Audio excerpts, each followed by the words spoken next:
Welcome to bKash IQ. উচ্চ মাধ্যমিক চতুর্থ semester last and final suggestion তোমাদের সামনে উপস্থিত করা হলো হারুন সেলেমার মাসি থেকে। তোমরা জানো টোটাল তোমাদের দুটো গল্প রয়েছে, তার মধ্যে তোমাদেরকে বলেছিলাম যে যে কোনো একটা গল্প করলেই কিন্তু হয়ে যাবে। কারণ কি জানো, তোমাদের এই মতন কোশ্চেন পাবে, একের এক, একের দুই, এই মতন করে কোশ্চেন পাবে। অর্থাৎ দুটোর মধ্যে যে কোনো একটা করলেই হবে। একের যে প্রশ্নটা থাকবে সবচেয়ে 99% চান্স রয়েছে যে হলুদ পোড়া থেকেই কিন্তু প্রথম প্রশ্নটা থাকবে। এক নম্বর কথা, একের দুই বলে যে প্রশ্নটা থাকবে সেটা কিন্তু হারুন সেলেমার মাসি থেকে থাকবে। ঠিক আছে, আমরা সাজেশন করেছি হলুদ পোড়া থেকে, ইতিপূর্বে কিন্তু ডান। সেখান থেকে মাত্র 3 থেকে 4টা কোশ্চেন প্রোভাইড করেছি। এর মধ্যে কিন্তু 3 থেকে 4টার মধ্যে যে কোনো একটা নোট কিন্তু আসবেই, তো আসবেই, 200% গ্যারান্টি, নিশ্চিত থাকো। দ্বিতীয় একটা কথা, যারা আর কি চাইছো যে হারুন সালেমার মাসি করব বা পড়েছি, তাদের জন্য কি ইম্পর্টেন্ট বিষয় রয়েছে, কি কি কোশ্চেনগুলো দেখতে হবে, উত্তর সহ সমস্ত কিছু কিন্তু আজকের এই ক্লাসের মধ্যে স্টার্ট করতে চলেছি, প্রোভাইড করতে চলেছি। জাস্ট 4 থেকে 5টা কোশ্চেন মাত্র পড়তে বলবো, তোমাদেরকে দেখতে বলবো। যথেষ্ট পরিমাণে হারুন সালেমার মাসি থেকে তোমরা দেখে নিও। ঠিক আছে, প্রথম যে কোশ্চেনটা দেখতে পাচ্ছি, হারুন সালেমার মাসি গল্পের মাতৃত্ব কিভাবে জাত ধর্মের সীমা অতিক্রম করেছে 5 নম্বরের জন্য। দেখো এখানে মূলত দেখতে পাবে তোমরা, নতুন যে সিলেবাস আছে, নতুন সিলেবাসের রুলস অনুযায়ী যে 100টি শব্দ, 100 থেকে 120টি শব্দের মধ্যে তোমাদেরকে নোটটা লিখতে হবে। ঠিক আছে, তো যথেষ্ট পরিমাণে এইটুকু নোট লিখলেও কিন্তু ইনাফ। ঠিক আছে, 1 নম্বর কথা। 2 নম্বর কথা হচ্ছে কি, যে ইতিপূর্বে তোমরা দেখেছো ওল্ড সিলেবাসে কিন্তু 150টি শব্দের মধ্যে তোমাদেরকে নোট লিখতে হয়েছিল, যেখানে কিন্তু 5 মার্ক দিচ্ছিল। আর এখন কিন্তু 100 বা 120টি শব্দের মধ্যে নোট লিখলে কিন্তু 5 নম্বর প্রোভাইড করছে আর কি, নতুন সিলেবাস অনুযায়ী। ঠিক আছে, তো যারা আরেকটা কথা বলছি, যারা নতুন ভিজিট করেছো বিকাশ সাইকোতে, অবশ্যই কিন্তু সাবস্ক্রাইব করে নিবে পরবর্তী ক্লাস পাওয়ার জন্য। লাস্ট অ্যান্ড ফাইনাল সাজেশন কিন্তু হারুন সালিমের মাসি থেকে, যারা তোমরা পড়েছো বা পড়তে চলেছো, অবশ্যই তোমাদেরকে বলবো এই কোশ্চেনগুলো মাস্ট দেখে যেও। ঠিক আছে, প্রথম কোশ্চেন কি ছিল, হারুন সালিমের মাসি গল্পে মাতৃত্ব কিভাবে জাত ধর্মের সীমা অতিক্রম করেছে তা বর্ণনা করো বা আলোচনা করো, এই মতনটা প্রশ্নটা থাকবে। 1 নম্বর প্রশ্ন দেখলাম আমরা। 2য় নম্বর প্রশ্ন আমরা দেখতে পাবো যে কোন পরিস্থিতিতে চাপ গরিবী, এটা গরিবী হয়ে গেছে, গৌরবী হবে। ঠিক আছে, মানে টাইপিং মিস্টেক হয়ে গেছে, সরি। গ্রাম ছেড়ে শহরের পথে যেতে বাধ্য হয় বা হয়েছিল, এই মতন টাইপের প্রশ্ন হবে। ঠিক আছে, তাহলে এই একটা প্রশ্ন কিন্তু অবশ্যই দেখবে। এরপরে তোমাদেরকে আমি স্পেশালি বলবো, গৌরী চরিত্রের মধ্যে মানিক বন্দ্যোপাধ্যায়, মানবিকতার যে মহিমা ফুটে উঠেছে তা আলোচনা করো, খুব ইম্পর্টেন্ট। ঠিক আছে, এটা ভালো করে দেখতে হবে। তারপরে আমাদের স্পেশালি আরেকটা আমি এখানে দেখতে পাবো যে গৌরীর চরিত্র আলোচনা করো। আই থিঙ্ক গৌরীর চরিত্র চতুর্থ সেমিস্টার মাদ্রাসা বোর্ডে কিন্তু তোমাদের এসেছিল গৌরীর চরিত্র, অর্থাৎ ফাজিল বোর্ডে কিন্তু এসেছিল, যতটা সম্ভব মনে পড়ছে আর কি। তো গৌরীর চরিত্রটা তোমরা চাইলে একটুখানি দেখে যেতে পারো।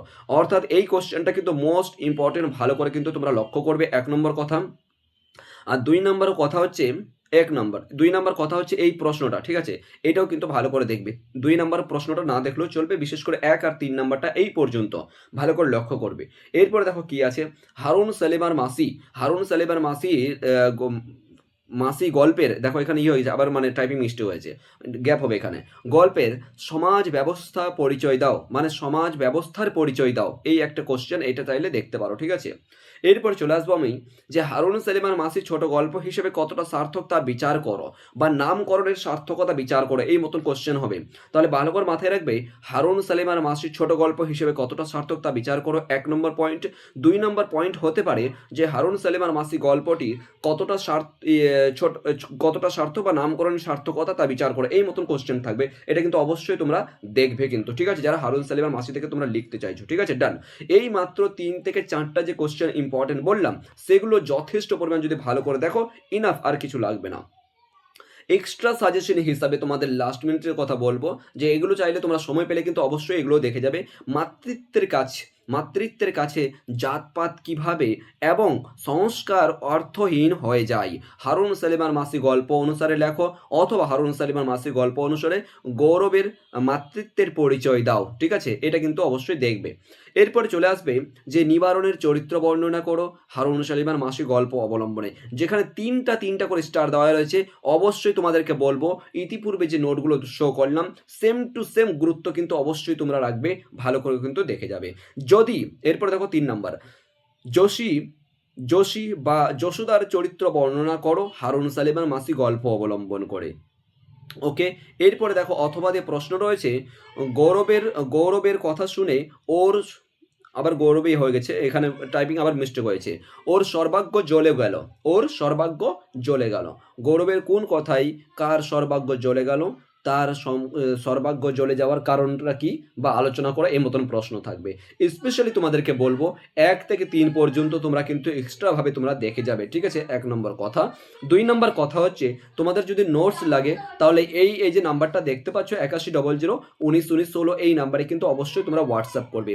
এই যে দেখতে পাচ্ছ 8100191916, এই নাম্বারে হোয়াটসঅ্যাপ করে বলবে আমার হারুন সেলিমার মাসি থেকে নোটস লাগবে, আমাকে নোটসটা প্রোভাইড করুন বা আর কোনো কিছু। সেখানে আমাদের পারিশ্রমিক মূল্য হিসেবে একটা পেমেন্ট করতে হবে।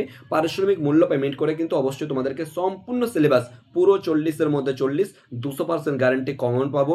ইভেন কি রচনা বলো, চলচ্চিত্র বলো, তার পাশাপাশি গল্প বলো, নাটক বলো, কবিতা বলো, প্রত্যেকটা বিষয় থেকে 40-এর মধ্যে 40 হাতে ধরে তোমাদেরকে প্রোভাইড করব। যদি নোটস লাগে এই নাম্বারে কিন্তু অবশ্যই তোমরা যোগাযোগ করবে। All the best. সামনেই কিন্তু আর মাত্র কয়েক ঘন্টার পরেই কিন্তু তোমাদের বাংলা পরীক্ষা স্টার্ট হতে চলেছে। Thank you so much.